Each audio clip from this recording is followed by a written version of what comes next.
तारीख थी 15 अक्टूबर 1995। आसमान का बादशाह कहलाने वाला double decker luxury plane Pan Am flight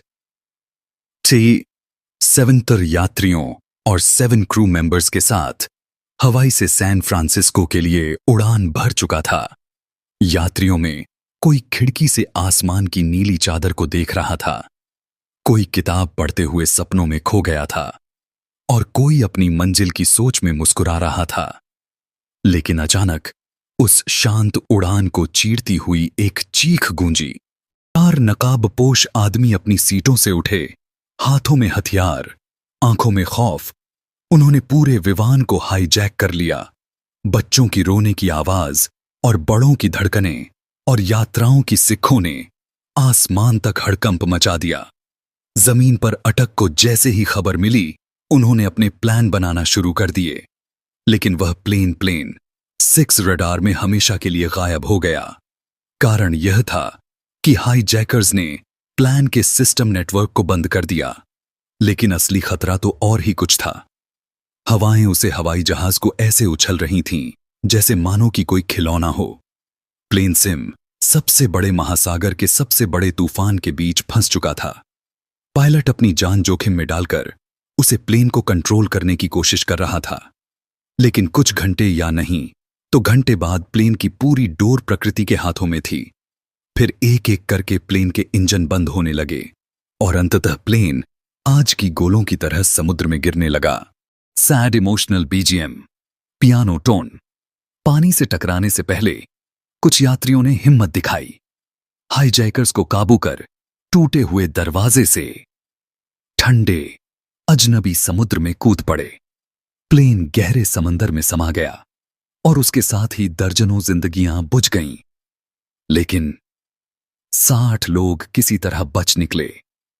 चारों तरफ सिर्फ पानी ही पानी, मीलों तक फैला हुआ मौत का महासागर।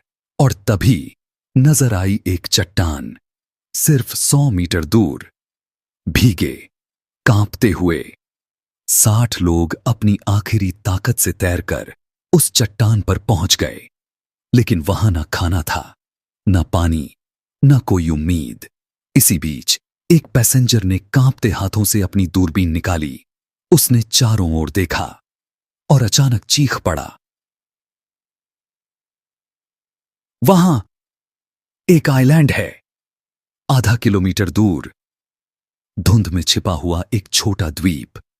जीने की चाह इतनी गहरी थी कि कुछ लोग तुरंत समंदर में कूद पड़े। नीचे शार्क, ऊपर ऊंची लहरें। लेकिन मौत से बड़ा हौसला था उनका। कई घंटे की जंग के बाद मुश्किल से 15-20 लोग उस द्वीप तक पहुंच पाए। उन्होंने तुरंत लकड़ियों से एक टूटा फूटा बेड़ा बनाया और एक एक कर बाकी यात्रियों को भी वहां ले आए। अब सभी 60 लोग उस सुनसान द्वीप पर थे। वहां न खाने का इंतजाम था, न पीने का पानी। कुछ लोग जमीन पर गिरकर रो पड़े, कुछ आसमान की तरफ देखकर अपने परिवार को याद करने लगे। उसी पल एक शख्स उठा, मिस्टर डेविड, एक स्कूल टीचर। उसने ऊंची आवाज में कहा, दोस्तों, अगर हम घबरा गए तो मर जाएंगे। हमें जीना होगा, एक दूसरे के लिए। उसकी आवाज ने सबको हिम्मत दी। भूख से लड़ने के लिए नारियल तोड़े गए। बारिश के पानी को पत्थरों के गड्ढों में इकट्ठा किया गया।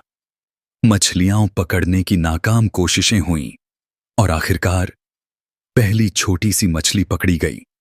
वो सिर्फ मछली नहीं थी, वो उम्मीद का पहला निवाला था।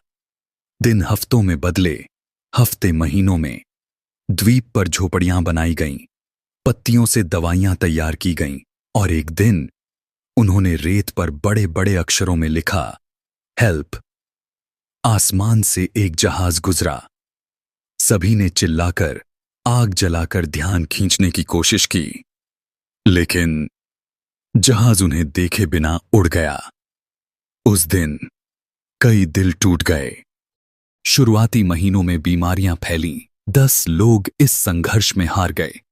बाकी बचे 50 लोग मौत को अपने हाथों से दफना रहे थे, उधर दुनिया में सरकार ने उन्हें मृत घोषित कर दिया। परिवारों ने उनके लिए शोक सभाएं की, लेकिन असलियत ये थी कि वे अब भी जिंदा थे। 2 साल बाद उस वीरान द्वीप पर एक चमत्कार हुआ। एक महिला ने स्वस्थ बच्ची को जन्म दिया। उसकी पहली किलकारी ने पूरे टापू का माहौल बदल दिया। अब मौत पर नहीं, जिंदगी पर विश्वास हो गया।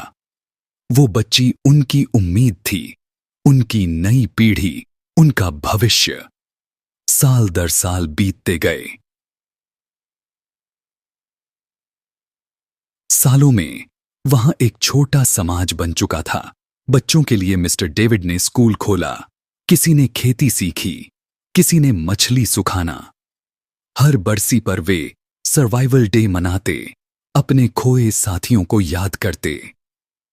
पर मदद अब भी नहीं आई। पूरे 13 साल बीत चुके थे।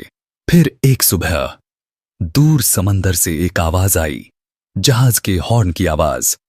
पहले किसी को यकीन नहीं हुआ, लेकिन जब आवाज फिर आई, सब भागे, आग जलाई, चिल्लाए, हाथ हिलाए, और इस बार जहाज ने उन्हें देख लिया। 13 साल का इंतजार,